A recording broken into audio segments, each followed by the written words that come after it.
humano no puede observar de aquí para aquí. Así que imagínense que estamos con la escala nanométrica. Por supuesto, no se puede hacer nanociencia con los ojos únicamente, ¿no? Los ojos hacen falta, pero hacen falta otras cosas más. Entonces, un nanómetro es la 1000.000.000ª parte de un metro, y en términos de algo más conocido, es del orden de 4 átomos. Uno trata de ligar 4 átomos y se establece una posición de equilibrio para que la distancia entre estos 4 átomos es un nanómetro, aproximadamente. Bueno, esta sería una primera idea del sistema de las escalas. ¿Por dónde andamos cuando hablamos de nanómetros? Estamos por acá, estamos muy lejos de las dimensiones humanas, de las dimensiones perceptibles para el ser humano. Muy bien. Y ahora hay una cuestión que quería yo, estas son unas ideas que me gustaría que quedaran presentes, tal vez una de las pocas que me gustaría que quedaran presentes, porque además a lo mejor es un poco decorado todo esto, acerca de qué es la nanociencia o la nanotecnología en general. Porque, vamos a poner el asado ahí para ir preparando la parrilla. Digamos, imagínense que estamos hablando de escala nanométrica, hablamos de moléculas, hablamos de glóbulos rojos, hablamos, bueno, los glóbulos rojos son muy grandes, pero hablamos de átomos en general. Y por supuesto, cualquier persona que hace investigación, químico, por ejemplo, en general va a trabajar con átomos, va a preparar sus compuestos utilizando soluciones que tengan átomos y que tengan moléculas. Hay que hablar del agua, si el agua es un componente de naturaleza muy utilizado en cualquier tipo de investigación. Entonces, todo el mundo tendría derecho a decir, en principio, bueno, yo hago nanociencia o yo hago nanotecnología porque en mi laboratorio experimento con agua. Y el agua es del orden de la décima parte del nanómetro. Pero bueno, eso no es nanociencia. Para nanociencia, imagínense, voy a poner el siguiente ejemplo para ver si nos damos cuenta qué hay detrás del hecho de hacer nanociencia o nanotecnología. Imagínense que ustedes preparan un asado, están las chichulines, el chorizo, esto parece que es molleja,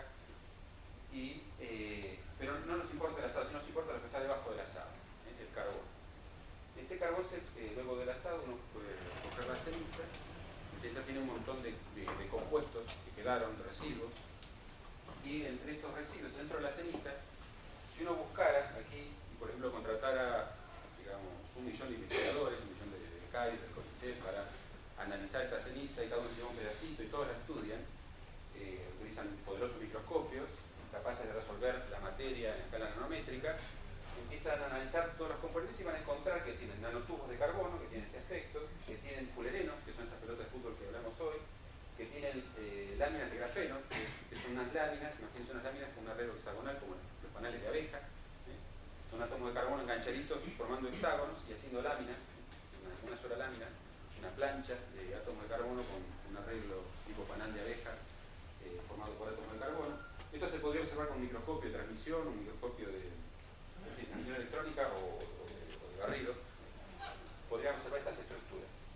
Entonces diría, bueno, fantástico, yo hice un asado, hice nanociencia, hice nanotecnología, porque hice mi asado y además de cocinar esto, tengo nanotubos de carbono, fulerenos y grafeno. Evidentemente esta afirmación no es correcta. Si yo hice un asado, ¿qué quise hacer? Quise hacer el asado, no quise hacer estos objetos de carbono. Digamos, mi intención fue la de obtener un rico asado, ¿sí? No fue la de producir fulerenos o nanotubos, porque no sé cuántos produje, no sé qué calidad tienen, no sé qué beneficiente fui en esa producción, y esencialmente no pude controlar la producción de esos nanoobjetos de carbono.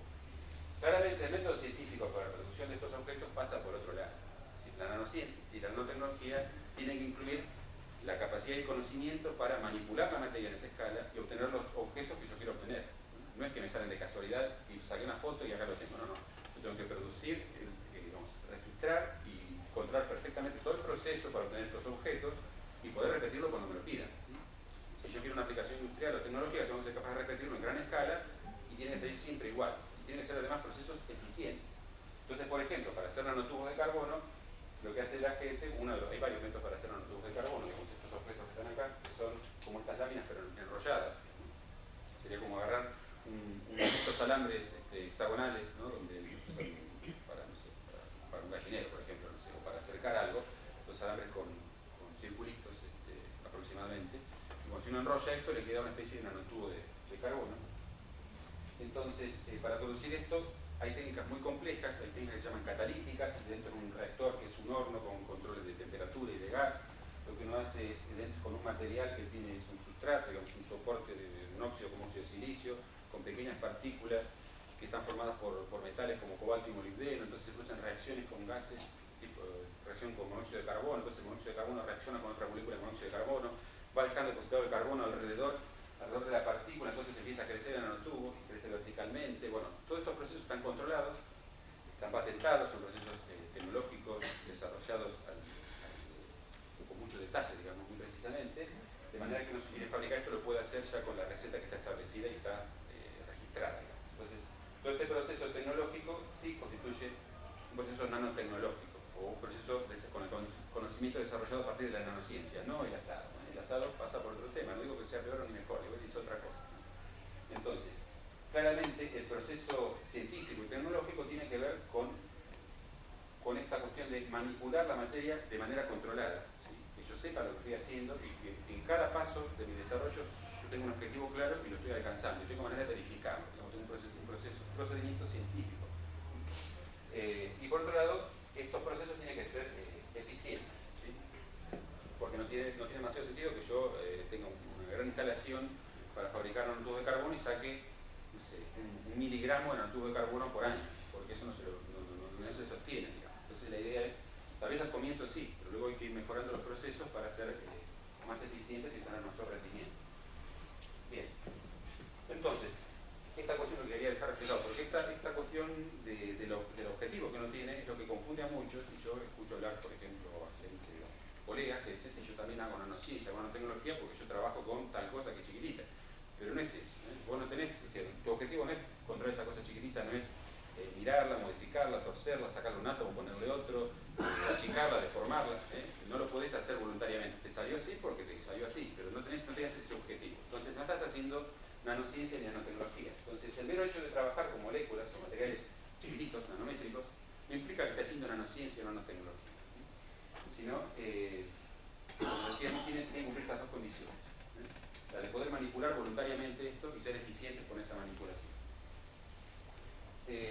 Entonces, para definir ya lo que es nanociencia, hay varias definiciones que uno puede buscar, pero bueno, yo juntando cosas sueltas, armé esta que me parece que es bastante apropiada, que se trata de un conjunto, digamos, de estudios y de generación, conjunto de estudios y generación de conocimiento para poder diseñar, crear, sintetizar en el sentido de fabricar y manipular la materia, aparatos, sistemas, procesos en la escala nanométrica, en la escala de estas dimensiones pequeñas que decíamos hoy. Lo que genera el conocimiento es la nanociencia, lo que es capaz de utilizar ese conocimiento para aplicarlo con un propósito específico es la nanotecnología. Y además, bueno, en el caso específico, bueno, en el caso de la nanociencia o la nanotecnología se van a imaginar que esto no es solamente cuestión de la física, ¿no? Acá hay desarrollos nanotecnológicos que son para la medicina, cuestiones que tienen que ver con, bueno, en general con la biología, con la ingeniería, con la química, con la física. Es esencialmente un terreno interdisciplinario, ¿sí? Incluso desde el punto de vista sociológico. Ahora está toda la cuestión de cuáles son los riesgos de utilizar materiales muy pequeñitos. Yo sé, por ejemplo, que Angelina Jolie compra agua mineral del sur que tiene nanopartículas metálicas. Y ella las toma, se las venden a $40 la botellita, y es un gran negocio para el que le vende el agua, pero no se sabe qué le pasa a esas partículas pequeñas cuando entran en el organismo. Como son tan pequeñitas, el organismo no se desarrolló a través de la evolución para poder ingerir nanopartículas. Entonces, el sistema inmunológico no es capaz de detectarlas. Entonces pueden llegar a atravesar las barreras inmunológicas más severas que tiene el organismo y llegar, por ejemplo, al cerebro y producir una embolia cerebral, por ejemplo. Digo. Entonces hay muchas cosas que no se conocen y esto hace que se genere toda una cuestión de seguridad o de prevención, también muy especial, que hay que ponerse a estudiar los riesgos de estar manipulando este tipo de cosas. Bien, y en el caso específico de la nanofísica, que es un terreno de trabajo, todo lo que aporta la física como conocimiento general a este campo específico para desarrollar la nanociencia y la nanotecnología lo vamos a entender como nanofísica. Entonces, en esta cuestión de definiciones, primero definimos la escala, que es la escala nano, dónde está metida, por qué región del cosmos está la escala nano, y después cómo se llama aquel conjunto de estudios o actividades que tienen que ver con la nanociencia, con la nanotecnología y con la nanofísica en particular. Entonces yo creo que con esto tenemos un panorama más o menos confuso tal vez, de qué es la nanociencia, la nanotecnología y la nanofísica. Bueno, ahora me interesaba hacer este prólogo como está puesto en el resumen de la charla, el interesante pensar, digamos, los músicos hablan que el ritmo de la negra en los tiempos es el ritmo relativo del corazón, es el ritmo natural. Es decir, la persona que aparece dentro de una cueva desnuda y no tiene nada más que su cuerpo, escucha al principio lo único que tiene a su mano, a su lado, que es el ritmo de su ritmo cardíaco. Y ese ritmo, tatán, tatán, tatán, es el ritmo natural de la negra, es el tiempo por excelencia. Toda la música se construye alrededor del tiempo de la negra. De la misma forma, los antiguos, nosotros antiguos, cuando teníamos que medir, no teníamos una ferretería para ir a comprar un metro. Entonces teníamos nuestros brazos, nuestras piernas, nuestros dedos, nuestros puños, y utilizamos partes del cuerpo para medir. Entonces los antecedentes del metro, bueno, son el codo, que mide 52,3 centímetros, subunidades del codo, que son el palmo, un codo son 7 palmos, un dedo son 4, perdón, un palmo son 4 dedos, entonces un codo son 28 dedos. Sí, muy bien, digamos, la persona podía andar por ahí midiendo cosas con su dedo y con su mano, más o menos bien, pero cuando tenía que esperar con esto, hacer cuentas y decir, bueno, imagínense la conversión para pasar de codo a dedo, tiene una pasó de cosas bastante complicadas. De hecho, esto fue muy complicado y siguió evolucionando de manera complicada. Cada pueblo tenía sus medidas. En España, mucho más adelante, digamos, ya para la Edad Media, cuando se comerciaba aceite, por ejemplo, entre el norte de España y el centro de España, tenían medidas de volumen para venderse el aceite entre ellos. Pero claro, las medidas de volumen tenían el mismo nombre, pero no coincidían en la capacidad que tenían. O sea, un tarro, digamos, imagínense una medida que fuera el tarro de aceite. Pero el tarro de aceite de Madrid no era igual al tarro de aceite del norte de España. Entonces cuando había que comerciar era un problema, porque yo te vendí un tarro, pero me estás pagando menos porque tu tarro es más chico. Entonces, todo eso trajo muchos problemas. Y claro, en la Edad Media, como en la actualidad, digamos, se cometían muchas injusticias. Y las injusticias, la gente que tenía una un poco más culta y conocía el tema de las medidas, muy fácilmente podía estafar a la gente que no era tan culta con el tema de las unidades, como se hace hoy en el banco perfectamente, solo que con otras unidades, ¿no? Pero, entonces, esto ya era con las medidas, ya nos estafaban con las medidas, nos vendían metros truchos y nosotros no lo sabíamos. Entonces, una cosa muy interesante es el hecho de la Revolución Francesa, que más allá de la opinión que tenga cada uno sobre el hecho de cortar cabezas, introdujo unas cuestiones interesantes con criterios científicos. Una de las cosas que hizo fue introducir un patrón de medidas uniforme, y introdujo el metro, y introdujo el sistema decimal. Esto a partir de aquí se empezó a difundir por Europa, y la unidad de metro se estableció en el planeta. Esto fue creciendo, salvo los ingleses que todavía se resisten hoy en día a adoptar el metro como un patrón nacional. Pero en el resto del mundo está absolutamente aceptado, incluso en Estados Unidos, que deciden, digamos, todos estos aspectos científicos y tecnológicos de Inglaterra, ellos también están introduciendo el sistema internacional, el sistema que tiene comunidad de longitud del metro. Entonces esto fue gracias a la Revolución Francesa. Y acá coloqué un personaje que está, no sé, yo no lo conocía demasiado, y preparando material para esta charla lo encontré, Simon Stein, que es un holandés que decía que era una especie del Leonardo da Vinci del norte, que hizo varias cosas interesantes. Tiene una publicación científica donde enseña a sumar decimales. Un artículo científico del año 1585, donde habla de las ventajas del sistema decimal, para poder hacer cuentas. Fíjense que esta persona utiliza una suma, y nosotros que decimos 8 más 2, 10, me llevo una. Bueno, esto está explicado, si alguno no lo entendió eso todavía, consiste el trabajo de 1585 y aprender a sumar con decimales. Esto fue un trabajo científico donde estas personas, fíjense la importancia que había, porque había que demostrar que esto realmente era conveniente y era bueno. El sistema decimal, la persona lo introdujo y tuvo un gran éxito.